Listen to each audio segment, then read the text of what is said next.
सेंगोल पर विवाद शुरू हो गया, लेकिन एक्स्ट्रा रिपोर्ट तैयार करने से पहले हम आपको दो केस आज हमारे सामने आए। कौन इस पर क्या कह रहा है, क्या होता है, एक एक जानकारी आपको देते हैं। सबसे पहले केस 1, समाजवादी पार्टी ने सेंगोल पर नए विवाद को जन्म दे दिया है। समाजवादी पार्टी के सांसद आर.के. चौधरी ने एक पत्र लिखा। यह पत्र आर.के. चौधरी ने स्पीकर ओम बिड़ला को लिखा है और सेंगोल की जगह संविधान रखने की उन्होंने मांग की।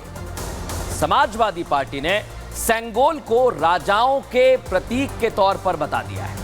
वहीं इंडिया अलायंस ने समाजवादी पार्टी का समर्थन किया है, सोचिए जरा। और कांग्रेस ने तो कह दिया है कि सपा की मांग कोई गलत मांग नहीं है। आरजेडी ने कहा कि सेंगोल को यहां से हटा के म्यूजियम में रख देना चाहिए। लेकिन दूसरा केस यानी एनडीए और बीजेपी, सेंगोल की सच्चाई भारतीय जनता पार्टी बता रही है। कह रही है सेंगोल धर्म, न्याय और सत्य का प्रतीक है। सेंगोल राष्ट्र की संप्रभुता का भी प्रतीक है। इतना ही नहीं, सेंगोल सत्ता हस्तांतरण का भी प्रतीक है।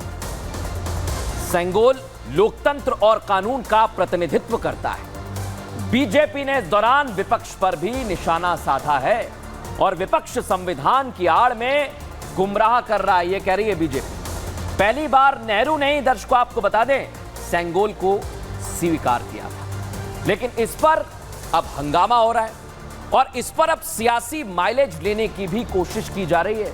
लेकिन विपक्ष की इस कोशिश पर सत्ता पक्ष की क्या रणनीति है, वो इस रिपोर्ट में देखिए। संसद में सेंगोल रखना ये लोकतंत्र का अपमान है। सपा सांसद आर.के. चौधरी के इस बयान ने संसद में नए घमासान को हवा दे दी है। लेकिन सबसे बड़ा सवाल यहां यह आकर खड़ा होता है कि विपक्ष सेंगोल पर क्या सियासी माइलेज बटोरने के चक्कर में सेल्फ गोल कर बैठा है।